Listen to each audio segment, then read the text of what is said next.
Bonjour tout le monde. Un grand merci pour nous donner l'occasion de reparler mobilité électrique. Je vais partager mon écran.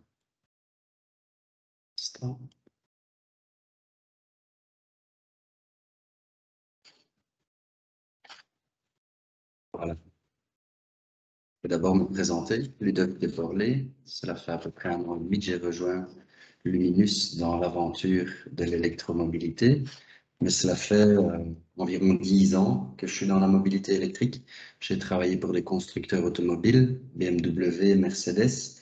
J'ai travaillé pour des sociétés de leasing, entre autres Arval et Athlon. Et j'ai fait l'import des premières 1000 Tesla en Europe. À l'époque, je roulais en roadster, lorsque personne ne savait qu'est-ce qu'étaient les voitures électriques. Et donc ici, l'aventure chez Luminus, ça fait 1 an et demi que j'essaye de lui donner forme.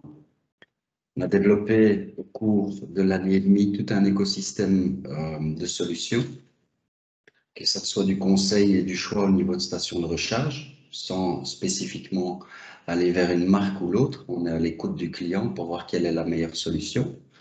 On a développé pas mal d'outils d'énergie management, comme déjà indiqué. Les puissances ne sont pas toujours là, donc il faut vraiment optimaliser avec du software.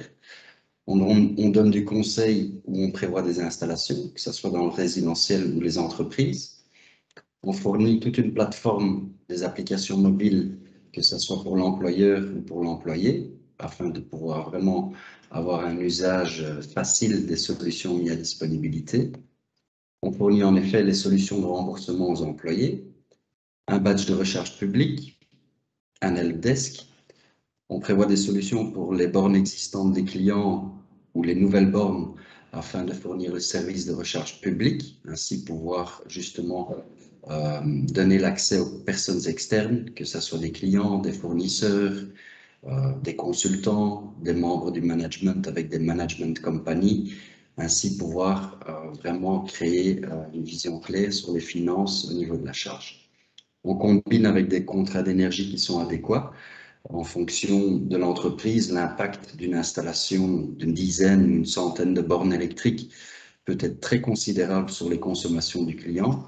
Donc, on conseille le client pour avoir un choix de contrat d'énergie qui est adapté en fonction des projections de la pénétration de voitures électriques dans le parc du client.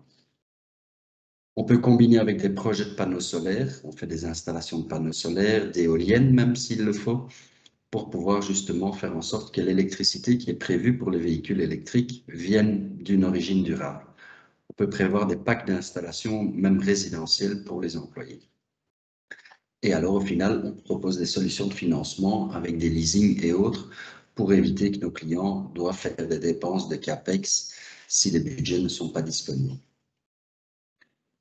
Ça a déjà été mentionné quelques fois. Il y a donc des écarts significatifs en fonction des endroits de charge. L'endroit de charge de prédilection est le bureau, en combiné avec une production locale. On peut atteindre en effet, ce qui semble invraisemblable, des coûts énergétiques d'1 € les 100 km pour une voiture électrique. Là où aujourd'hui, le thermique, à 1,60 € le litre au minimum, on avoisine les 11 € pour faire les mêmes 100 km. Donc c'est un écart qui est de l'ordre de 90% lorsqu'on voit dans les coûts une optimalisation d'une bonne installation au bureau sur les coûts de carburant. Lorsque le bureau n'est pas prévu, il faut compter des tarifs énergétiques qui avoisinent très vite entre 10 et 20 cents le kilowattheure en fonction de la demande annuelle.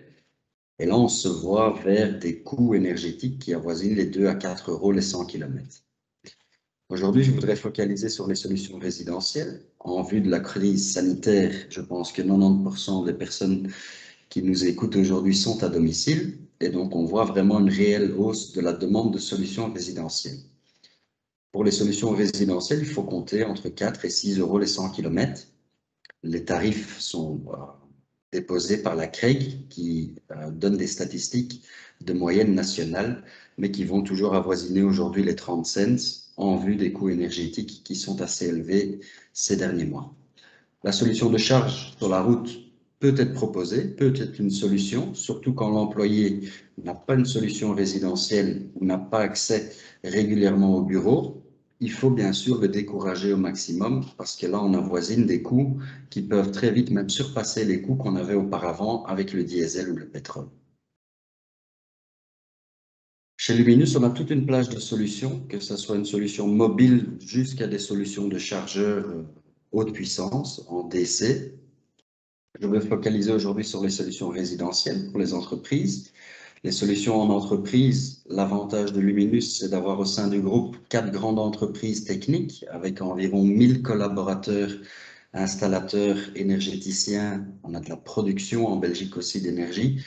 Donc, que ce soit une cabine haute tension, des travaux de voirie, du câblage industriel, des tableaux industriels, on a l'avantage d'avoir au sein du groupe quand même toute l'expertise nécessaire pour une installation de 10 bornes ou pour une installation de 200 bornes sur site. Notre propre histoire, alors, le gros avantage, c'est que Luminus a appris en le faisant soi-même. On s'est dit, ben, on va pas vendre les croquettes de chien sans les avoir goûtées nous-mêmes. Donc, en 2019 aussi, le projet avait été lancé pour avoir 60 ambassadeurs au sein de notre flotte, une flotte qui est quand même supérieure à 1000 véhicules de leasing. On a commencé fin 2020 avec des Young Starters qui sont passés à l'électrique. Premier trimestre de cette année, on a mis le choix de la voiture électrique en premier. Et voilà qu'on est déjà à 170 voitures électriques commandées. On fournit les solutions résidentielles à nos propres employés, où on a équipé tous nos bureaux en Belgique de solutions de charge. Et à partir du trimestre prochain, il n'y aura plus de choix. Ça sera la voiture électrique ou la voiture électrique. On a reçu pas mal de renommées au niveau d'instances qui font pas mal de trajets au niveau de la mobilité et du fleet. Donc, tout comme Caroline, que je connais depuis quelques années, Anne Vanoise, notre fleet manager, a été remis de pas mal de awards aussi au niveau de la mobilité et la stratégie d'entreprise de passer à la mobilité électrique et de montrer ainsi l'exemple aux autres entreprises. On a développé toute une panoplie de solutions pour les entreprises qui doivent encore passer le pas vers la voiture électrique. Donc, on a toute une suite de solutions. On a un site web qui est dédié aux fleet managers qui ont pas mal de questions.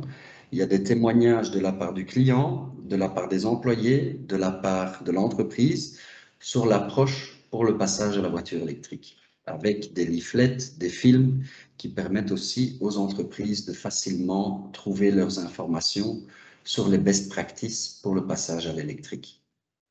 Premier conseil, il faut tout formaliser, il faut adapter la car policy, en faire une e-car policy ou une e-mobility policy.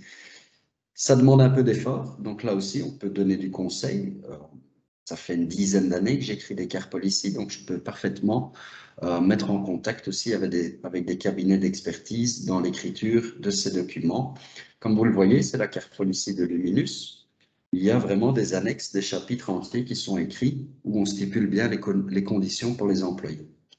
Il faut aider aussi les Je employés. m'excuse, mais sans vouloir mettre la pression, Oui, il reste une minute. oui, parfait.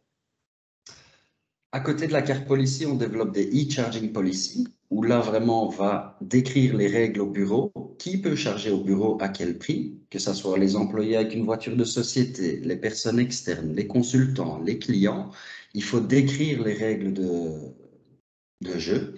Et donc là, on va décrire les règles de jeu ensemble avec les clients. Il faut décrire les règles de jeu à domicile. On a de plus en plus de clients qui veulent proposer, au lieu d'un GSM, une borne de recharge dans leur plan cafétéria, par exemple.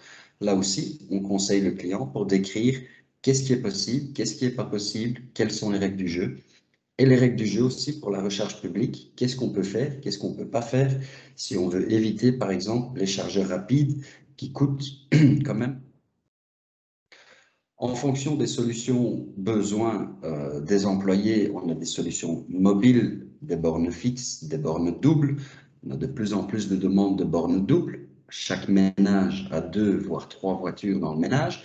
Donc de plus en plus, on a des demandes pour des solutions combinées avec 2 bornes.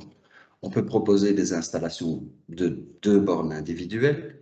On fait des installations, par exemple, de 2 prises triphasées, où on peut y connecter, par exemple, 2 chargeurs mobiles en résidentiel, l'un sur l'employeur A, l'autre sur l'employeur B ou en privé. Et donc, ça permet lorsqu'il y a 2 voitures électriques dans le ménage, de bien scinder les coûts et de facturer les coûts aux bons employeurs. Comme déjà indiqué, on installe seulement des véhicules avec de la charge intelligente ou du load management. Ce n'est plus une option, c'est le standard pour pouvoir optimaliser les investissements de panneaux solaires à domicile, pour éviter que les plombs sautent et pour, par exemple en Flandre, éviter des histoires de tarifs capacitaires après, d'ici l'année prochaine. Les bornes avec les applications mobiles permettent de réguler les puissances au goût et aux couleurs du client. On a des packs très clairs, très standardisés. Un pack pour les employés avec un badge, s'il n'y a pas de solution d'installation possible. Des packs avec des solutions mobiles, temporaires, par exemple. L'avantage pour l'employeur, c'est qu'il peut récupérer la borne intelligente. Et des packs avec des installations fixes à des prix très démocratisés entre-temps. Des packs d'installation très larges avec des forfaits de 20 mètres. Voilà, peut-être 30 secondes. Oui, oui. C'est le dernier slide peut-être. Le plus important, c'est pas d'installer une borne ou deux. Lorsqu'on doit en installer une dizaine, une vingtaine ou une centaine, il faut un management très clair. Et donc, nous, on permet aux employeurs de nous envoyer seulement l'adresse mail de l'employé et l'employeur aura un aperçu de tous ces dossiers en temps réel pour savoir où est-ce que ça en est. Est-ce que l'installation s'est bien passée? Est-ce qu'on peut passer à la livraison de la voiture? Donc, ça permet vraiment de faciliter le travail des fleet managers. Et voilà. Je vous enverrai les slides de la suite. Il y a encore pas mal de développements qui ont été faits. Les plateformes, Voilà. oui, voilà. Peut-être alors juste celui-ci, ça c'est la dernière innovation qu'on propose en tant que Luminus. Le gros problème avec les remboursements des charges à domicile, c'est que les employés oublient que c'est de l'argent qui doit être mis de côté pour payer leur énergéticien. Donc pour les clients qui sont clients Luminus aussi, en résidentiel, environ un quart de la Belgique est client chez Luminus pour son électricité, on propose de déduire les charges à domicile de la facture d'énergie et de la facturer directement à l'employeur, ainsi pouvoir récupérer 21% de TVA sur les charges résidentielles aussi, ce qui était une solution jusqu'à aujourd'hui impossible à fournir. Voilà, donc ça c'est le USP de la journée.